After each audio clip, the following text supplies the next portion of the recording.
everybody. I'm Maggie Dawn. You are listening to the Maggie Dawn Show here on the Civic Media Radio Network. Hey, Anya, how you doing today? I'm doing pretty good. How are you? Good. After a weird weather respite, we're back plunged into the teens, I guess, tonight. So stay warm out there. Check on your neighbors. Check on people in your community. Make sure everybody's got the heat that they need. And if not, give your county a call anywhere in the state. Usually they've got warming centers that are open now.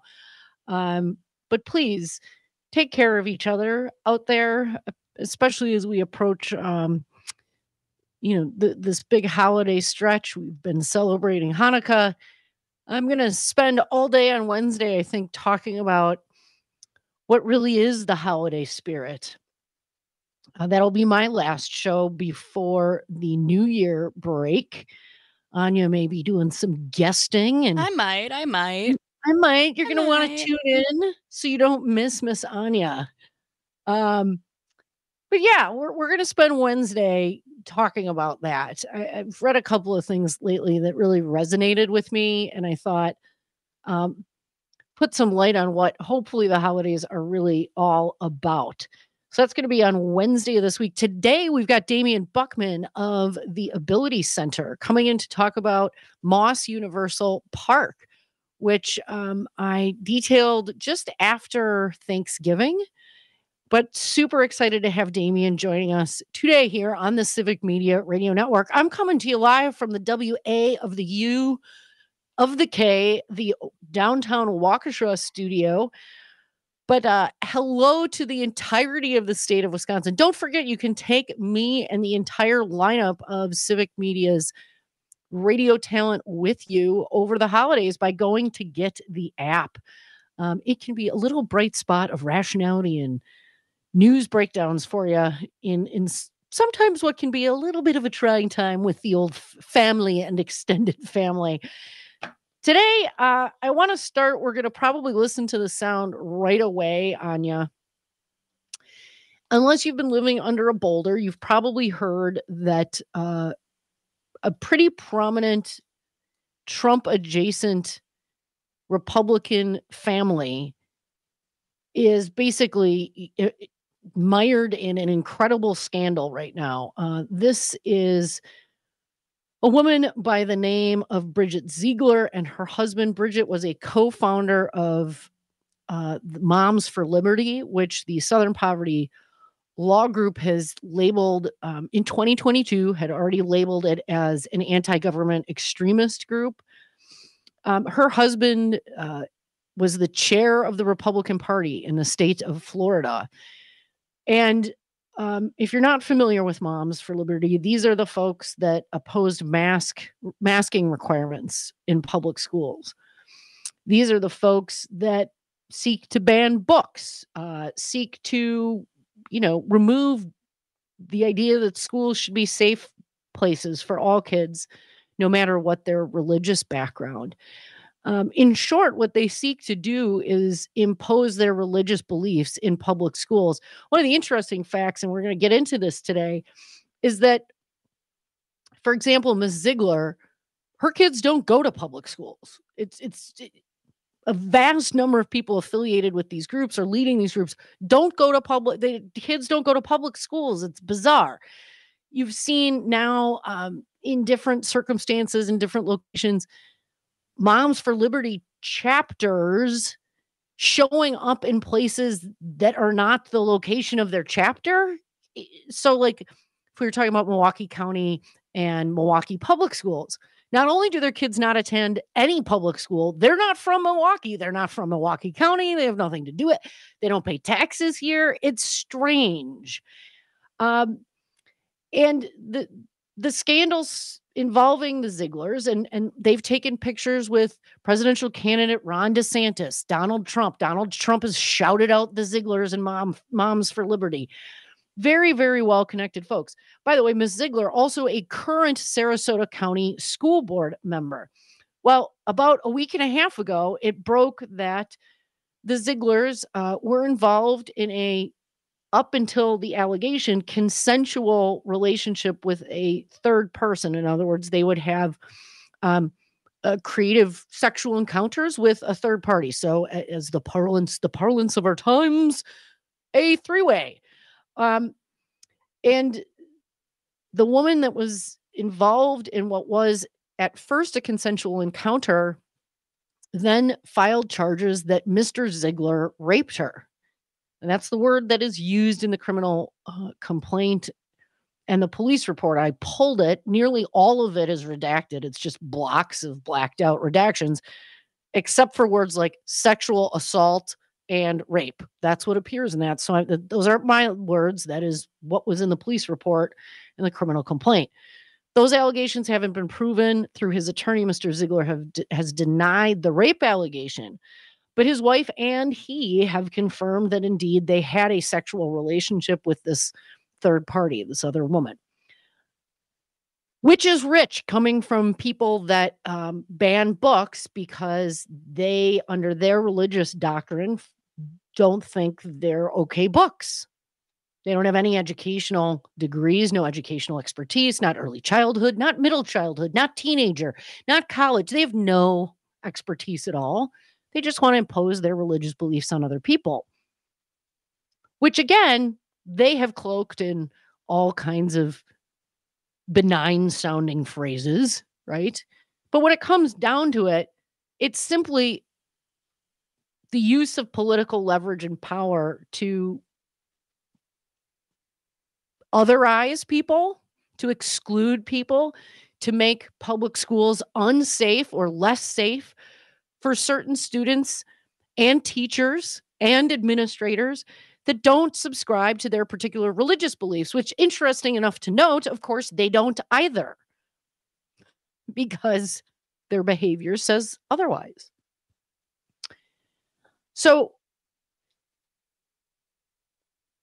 a young man who used to attend Pineview School in Florida, which was in the Sarasota County School District, got up at the Sarasota County School Board meeting that convened just this past week, which voted 4-1 to call for Bridget Ziegler's resignation, non-binding resolution, so they didn't force her out, but they said you should resign, vote of 4-1. And at that meeting, public comment was taken.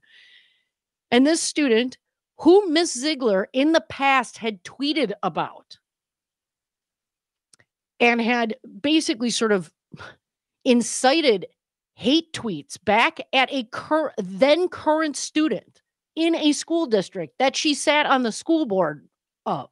I mean, think of that. Whatever your beliefs, you don't call out students by name and invite hate groups to troll them while sitting on the school board that governs the school that the student attends. I mean, forget the school board part. Don't do that to kids, period. This young man got up at this school board meeting where they were considering this resolution to ask for her resignation and had this to say. Bridget, our first ever interaction was when you retweeted a hate article about me from The Nationalist while I was a Sarasota County school student. You are a reminder that some people view politics as a service to others, while some view it as an opportunity for themselves. On this board, you have spent public funds that could have been used to increase teacher pay, to change our district lines for political gain, remove books from schools, target trans and queer children, erase Black history, and elevate your political career, all while sending your children to private schools because you do not believe in the public school system that you've been leading. My question is, why doesn't an elected official using our money to harm our students and our teachers for her gain seem to matter as much to us as her having a threesome does?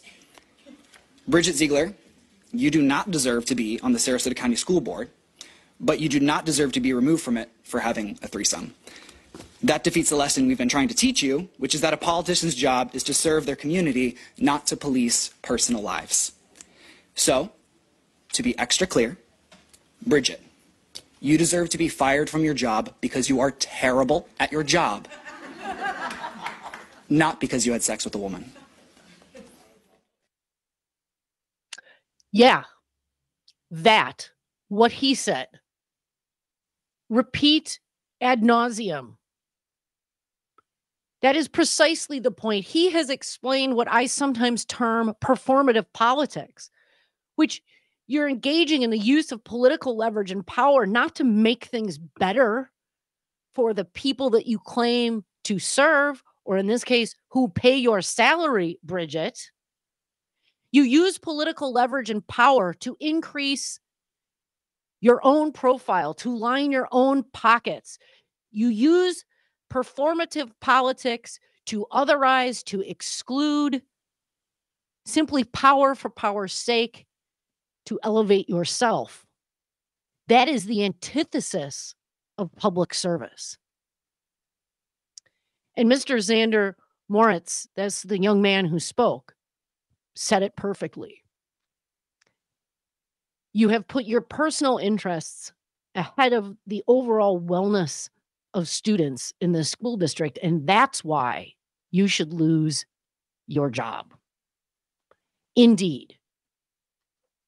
But I also think it's important to understand some of the other meta context that's been going on with Moms for Liberty, as well as what I'm going to call religious hypocrisy. And again, this is my big problem. All the book banning, just 400 books just asked to be pulled from Waukesha Public Schools, 400 of them. The imposition of one's own religious beliefs on others, and that this is not being done out of some sincerely held belief in many cases. It's being done simply to amass political power, and to do that by separating us, by creating divisions and separations that simply don't exist. I'm Maggie Dawn. Come right back after these important messages. I'm going to dig in deeper here on the Maggie Dawn Show on the Civic Media Radio Network. If you want to put your 2 cents in, please do call us, 844-967-2789. I want to know, what's your favorite, most sexual, hypocritical thing that you've heard most recently?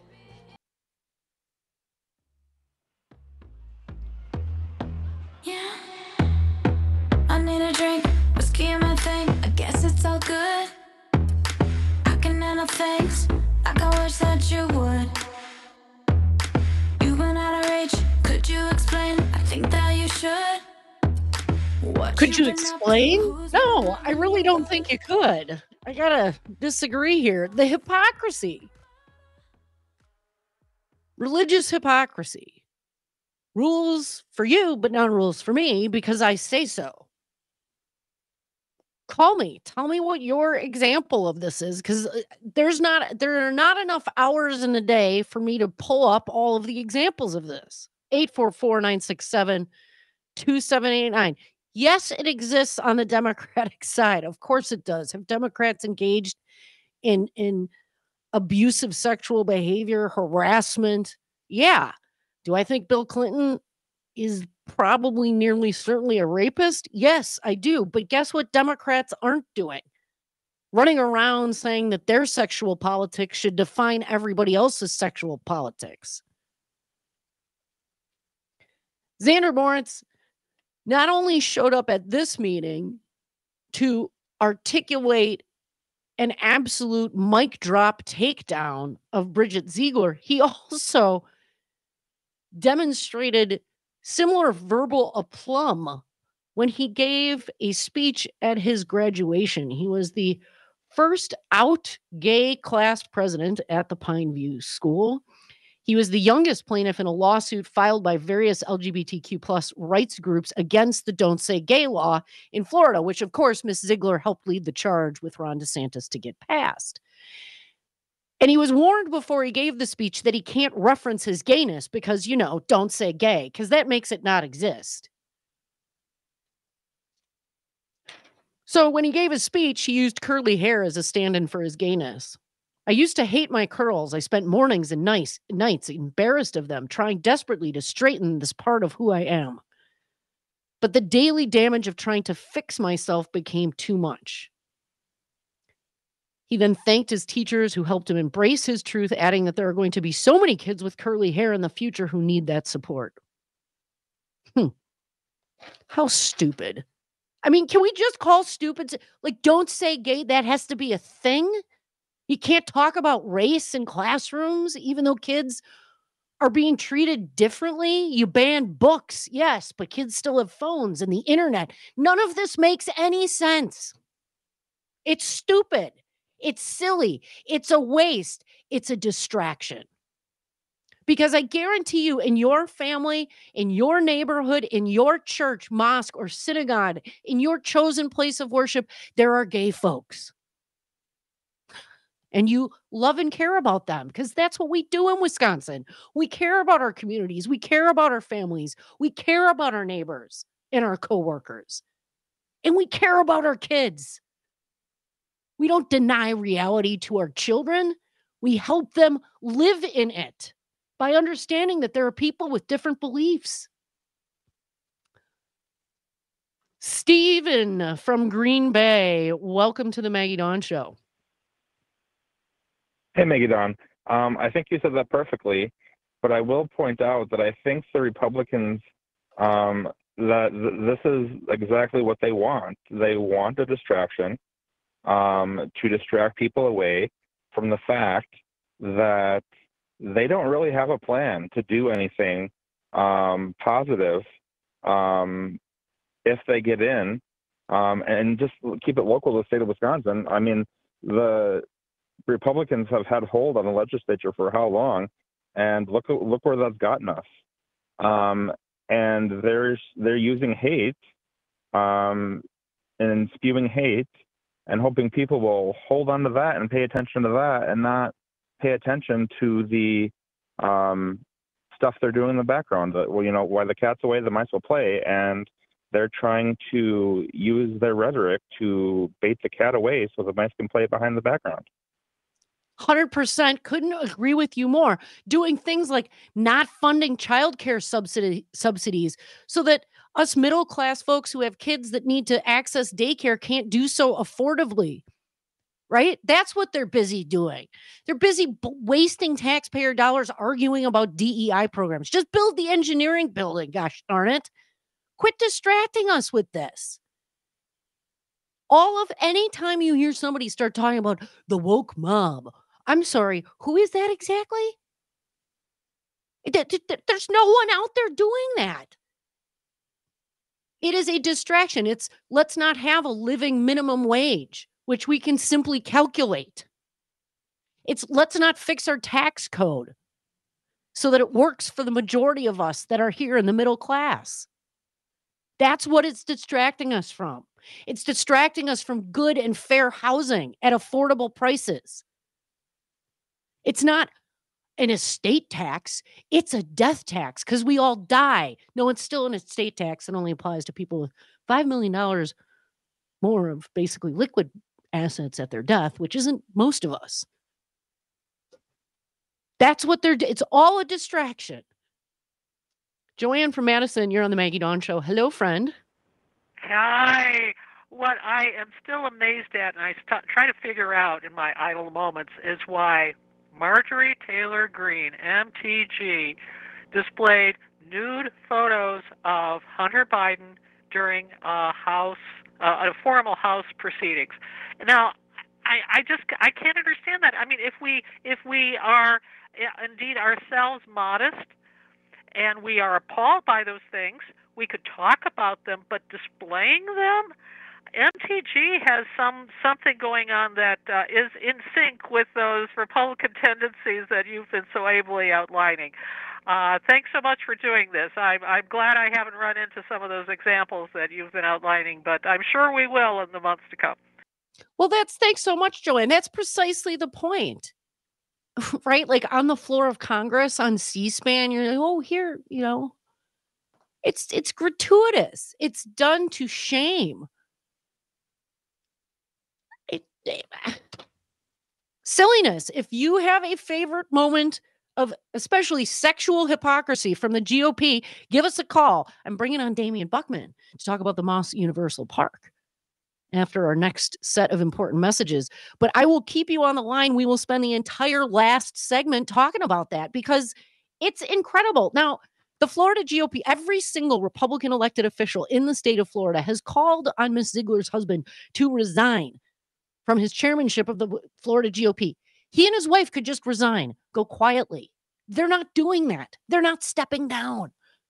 So all the Florida GOP could do at its last meeting was censure him, reduce his lucrative salary to $1, strip him of all authority to act on behalf of the party, deny reimbursement to him for certain claimed expenses, and appoint an investigative committee. And he's still not stepping down? Have you no shame?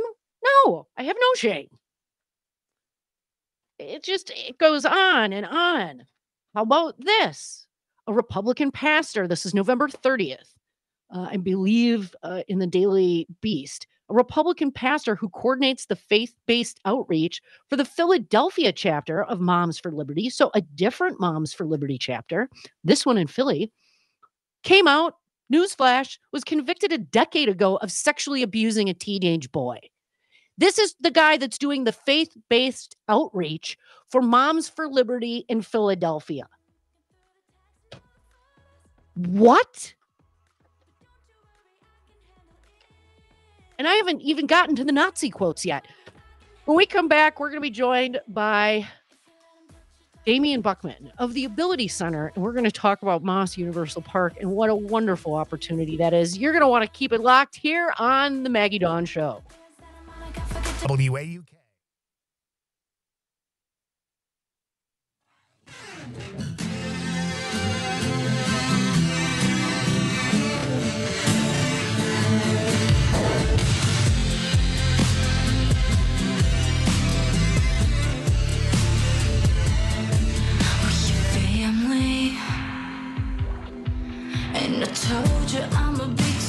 Welcome, everybody. I am Maggie Dawn here on the Civic Media Radio Network. Join us, 844-967-2789. So excited to have a new guest on with me for this hour of the Maggie Dawn Show. I'm joined by Damian Buchman, the Executive Director of the Ability Center of Wisconsin.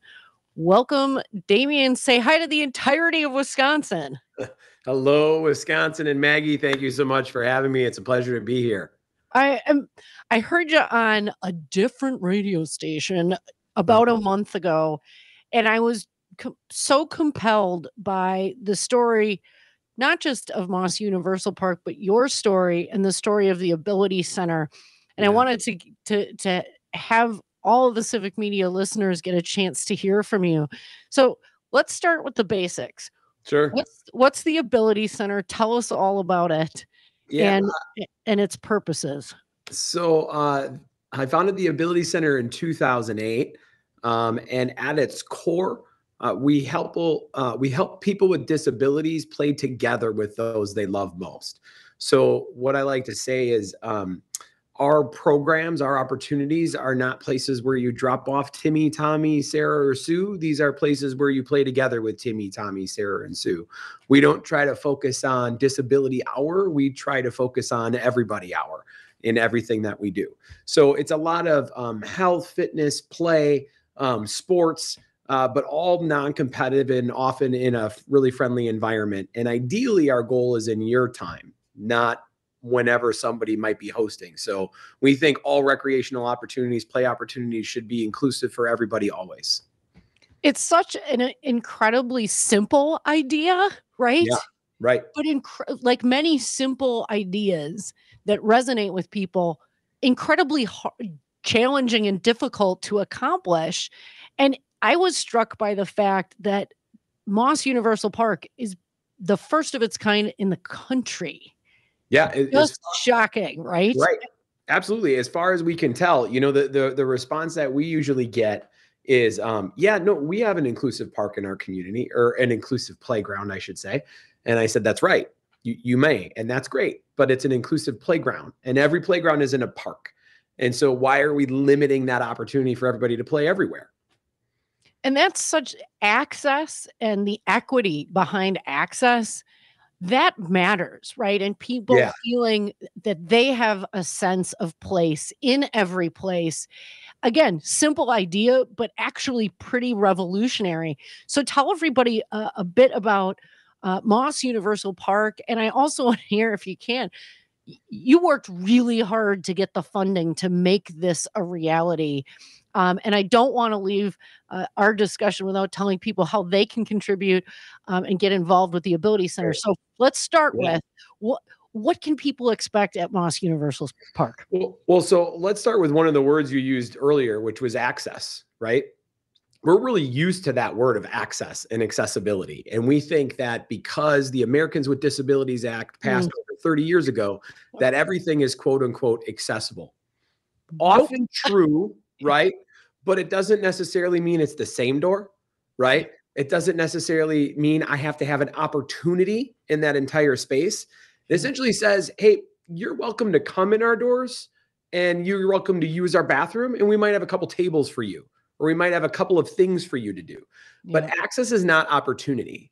And I think that's one of the biggest keys that we're missing, right? There is not an equitable opportunities for individuals or families or friends of all abilities to often play together or be included together in the same number of opportunities that the able-bodied, consumer, if you will, in said space or location that they have. So I think it's really important for people to understand that, for starters. Access is not opportunity. And what the Ability Center is always trying to do is get to that equitable, as you said earlier too, opportunity for people to, again, play or be active. And so, the Ability Center is an organization that first we transformed Milwaukee's Bradford Beach into the country's most accessible beach. And I like to go bigger. I like to go better. I like to, envision beyond. And that's when I realized, so many of us realized, not just me, but so many of us realized in the pandemic, if you will, which none of us like to continue to talk about, but the best place or safest place to be, or the place we all rediscovered, was the outdoors. We all discovered parks in some way. And as I was discovering those, now mind you, I have 2 metal knees from childhood bone cancer. Recently had my 28th knee replacement and revision. Someday probably won't have legs at all. That's another part of the story. But as I was accessing parks with my family in the way that I could, I started realizing I have a lot of wheelchair basketball teammates and friends that can't, that wouldn't be able to access those parks. And I thought to myself, we continue to isolate a population that's already been isolated. And then I said, well, if I come to a playground and get to play, where do I get to continue outside of the playground? And that's when it really struck me to say, again, inclusive playgrounds are great, but if every playground is in a park, why can't I access the entirety? So we tackled that, and we are tackling that at what was once known as Wisconsin Avenue Park, which is really close to the zoo. We chose something close to the zoo interchange, close to where people already like to visit in Milwaukee County, so that you can make a whole day or more of this opportunity. And also, again, an opportunity that's worthy of not just a quick visit to a playground, but a visit to an 18-acre park that's universally inclusive for anybody. And you've got inclusivity and opportunity equity that's showing up for folks that are neurodivergent, that have a disability. Tell us a little bit about those different amenities so folks know what promise they have in store for them. Well, I think it's I mentioned my physical disability, but understand where that comes from, right? Childhood cancer showed me the gamut of abilities, right? The spectrum of abilities. So I had friends who had brain tumors, who had amputations, who had paralysis. The brain tumors were caused things like balance issues or intellectual issues or developmental issues. So can the treatment. So really, I grew up since I was 13 years old, seeing that at both the Camp for Kids with Cancer and myself with my peers. And thought, again, we all need that greater opportunity and that access. I also have a niece and nephew on the autism spectrum. So we've got a pretty unique lens, and I have a pretty unique 30-year plus life experience that has seen, again, all that really significant spectrum of abilities. So we can't just think ramps. We have to think sensory issues, right? And some of those sensory issues could be, for invisible disabilities as well, right? We can talk about PTSD. We can talk about mental health. We can go down the spectrum. But what we already know is that parks are good for our physical and our mental health. We already know nature is good for our physical and mental health. But if you can't access it, I have a colleague here at the Ability Center who said, the trees are great and everybody wants to see them. And Milwaukee County loves their, historic oaks. But if I can't get to that tree, does that tree exist? Right. And so we're saying, how about give a pathway so that everybody can hug a tree, as I like to say. That's the kind of thing. So from pathways to what I call a sensory escape to a universal baseball field and sports field, to outdoor fitness, to playgrounds. I mean, we have 18 acres to work with here, which is really unique. But we think everybody should be able to access the park really from A to Z, from north to south, from east to west, through the entire 18 acres of this park. It is truly transformative. And I'm going to take the language check, Damian, and reframe how I talk about these things from access and equity of access to equity of the full panoply, if you will, of opportunities to engage with everything that a public, I'm air quoting here for everybody that's just listening, a public park may have to offer. Truly amazing. How can people get involved with the Ability Center if they want to donate, if they want to see what other resources the Ability Center has to offer? Where do they go? Yeah, just universalpark.org is a place to go, a place where you can see more about the park. It takes you really just to our primary website. You can see the other programs and things that we offer and that we're doing, an opportunity to make a contribution. So I think it's really important to understand, again, I'm a big thinker, big visionary. I believe in big possibility. My mom, when I was re-diagnosed with childhood cancer at 14, was basically told to take me home and let me pass. Nobody expected me to see my 15th or 16th birthday, yet alone I'm pushing towards 46, right? So I don't want to stop at this park. We want this to be a transformative opportunity that recreates parks across the country. The ways that they're developed, the ways that we think about them. I mean, every park at the end of the day is multi-generational. That's one of the things we like to point out too. I'm a dad with a limitation. I want to play with my 3 boys. My boys want to play with me. Every kid, we think about parks for kids, but every kid that comes to a park always looks back at the adults who brought them, right? Hey, grandma, hey, grandpa, look what I can do. Well, grandma and grandpa should be able to get in the giggles. They should be able to get in the play. They shouldn't have to sit on the bench and watch from below. And so, that's, again, the thought process of inclusion. It's another really important word. If we want to be inclusive, well, then we've got to create things that are fun, that are dangerous, that are adventurous, that able-bodied kids want to play on right along with their disabled peers, and that, kids want to play on with a dad who can access it, et cetera. So that's what true inclusion is. Some of the playgrounds these days, unfortunately, that are inclusive playgrounds, they lack those elements of danger. They lack those elements of adventure and fear. And so your able-bodied kid is like done in 60 seconds and they're gone. So did we really create inclusion? We created access. We created some kind of opportunity, but we didn't really create the inclusion that we all really want. Which I think in many cases can reinforce all kinds of challenging biases that people have about the role and frankly, our mindset as a culture that should be about belonging and inclusion. I love the construction. Diversity is getting the invitation to the party, right? Equity is maybe, the music and somebody asks you to, or inclusion and somebody asks you to dance, but belonging's when you're the one that's doing the dancing all on your own and inviting other people to dance because it feels like it's your place just as much as anybody else's. That's really when we start to recognize all of the commonalities that we have. The other thing that really stood out to me, Damian, was you used a term about being a temporarily able-bodied person. And that really struck me because that is an incredibly humbling mind framework that I think can teach us so much about not just how we interact and opportunities that should be equitable for folks that are differently abled, but our approach to so many of the core questions of our time, that if you approach it from a place of humility and what would I hope for myself, right? If I were there, it leads you to a different place. Yeah. So the reality is this is the one minority demographic we can all belong to at any given time. This is what we talk about. So TABS, or temporarily able-bodied, it stands for, is the one demographic we all belong to. So whether it's disease or whether it's an accident or whether it's the aging process, it's completely inescapable that you're going to need greater access for more opportunity in your future.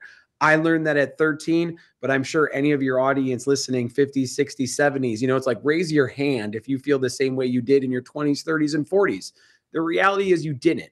but psychologically, you still want to do the things you physically loved once upon a time. And again, there's reasons we use such intentional language like universal.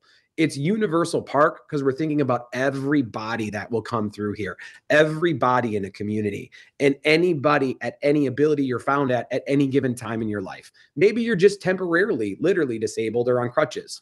You can still play at this park. That's a big deal. No one will be sidelined in Universal Park, and that's the ultimate goal. That's what community really looks like. Heck yeah, I say. What a great holiday message. Damian, I am so appreciative of your time.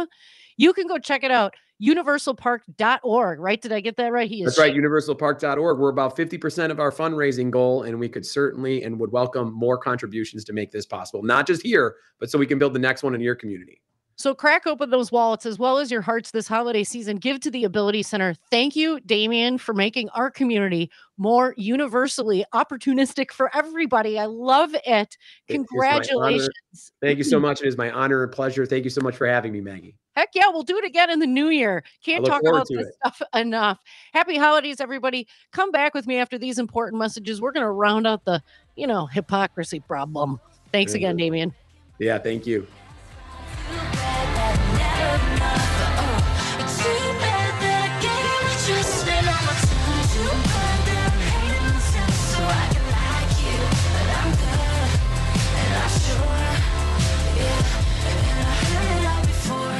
God, is it hard to be loved? That's life.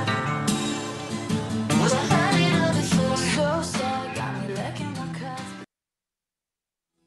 I'm trying to tell you something about my life. Maybe give me insight between black and white. And the best thing you ever done for me used to help me take my life less seriously. It's only life after all, yeah. Well, darkness has a hunger that's insatiable, and lightness has a call that's hard to hear. Ain't that a line for the day? Darkness has a call that is insatiable, and lightness is a sound that's hard to hear. Yeah. Except on this show, we're all lightness. At least that's what we aim to be. Today, we are listening to all songs and recordings by lesbian recording artists in keeping with our tradition of female artists. Except, of course, when we have on Al Petrelli from the Trans-Siberian Orchestra, in which case we play TSO. Honorary woman. Al's earned it, I think. Yeah, he would be down for that, I think. Yeah. My thanks to my guest, Damian Buchman. Wonderful organization, the Ability Center, wonderful park. I'll be going there certainly when the weather turns a wee bit warmer for the park enjoyment. I've been talking about basically religious and sexual hypocrisy, tons of it in the GOP. And I want to point this out.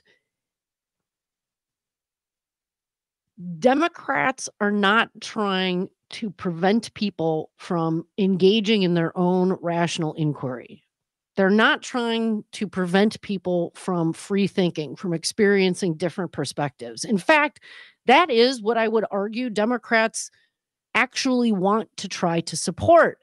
And that means you don't get to sort of selectively pick and choose.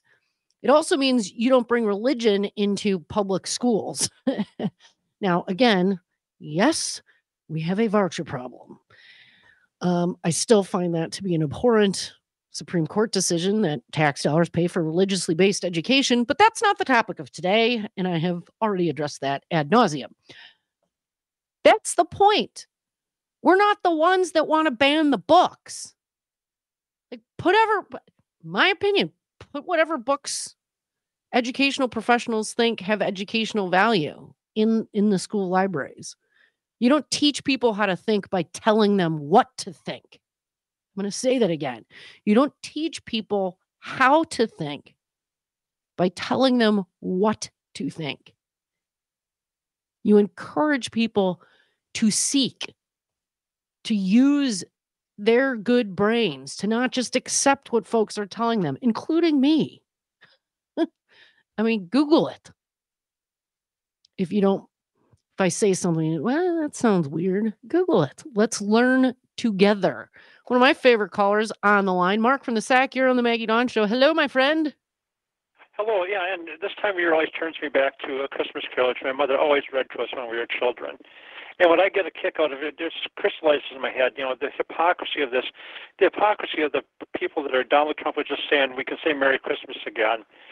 And in keeping with that, the Christmas time is, quote, to quote Scrooge's nephew, a good time, a kind, a forgiving, charitable, pleasant time. The only time I know of in the long calendar of the year when men and women seem to, by one consent, open their hearts, their shut-up hearts freely, and to think of other people below them as really as if they were fellow passengers to the grave, and not another race of creatures bound on other journeys. It just seems that for them to say that that putting aside the fact that Merry Christmas, leaves out the other people of religious faith. So happy holidays, happy holy days to all. But I mean that Trump is choosing this time of year, and others as well, to spew this hatred out there is just kind of at best ironic, and embracing the child that Dickens warned us against is the boy, and with the ignorance upon his ignorance was his name, and doom is the people that don't recognize that. Yep. If I can summarize what Mark was saying, is that deeply rooted within the brand of religiosity coming from the right, which is Christian nationalist in its origin, is the contradiction with the fundamental tenets of Christianity, right? It seems very odd that at a time when there should be openness in one's heart, if you are a Christian, that this kind of vitriol and hatred and separation and exclusion gets spewed. That ain't our way. And again, I dispute that we are a Christian nation or that our nation should be affiliated with any sort of religious beliefs, because that was not the point. And so, again, it's just, it leaves me with such pause. And again, you don't have to take my word for it. You can take, if you happen to be a Christian, you can take the Pope's word for it. I mean, here he is. I'll just do the quick chronology. This is back in October of 2020. Voiced support for same-sex civil unions. He doubled down on that in June 2021. August of this year, Pope Francis blasts the, quote, backwardness of some conservatives in the U.S. Catholic Church, saying that they have replaced faith with ideology and that a correct understanding of Catholic doctrine allows for change over time. Quote, doing this, you lose the true tradition and you turn to ideologies to have support. In other words, ideologies replace faith. Does this sound familiar? The vision of doctrine of the church as a monolith is wrong. When you go backward, you make something closed off, disconnected from the roots of the church. I want to remind these people that backwardness is useless, and they must understand that there's a correct evolution and the understanding of questions of faith and morals. Speaker Mike Johnson, the 18th century ain't where it's at. And today, Pope Francis said that he has now given the okay for Roman Catholic priests to bless same-sex couples. That's the Pope. Meanwhile, Southern Baptists have purged female pastors from their ranks. Meanwhile, Southern Baptists are filing briefs to combat the extension of statute of limitations laws to protect child abusers. At the same time, Methodists are leaving their church in droves because they don't like gay marriage.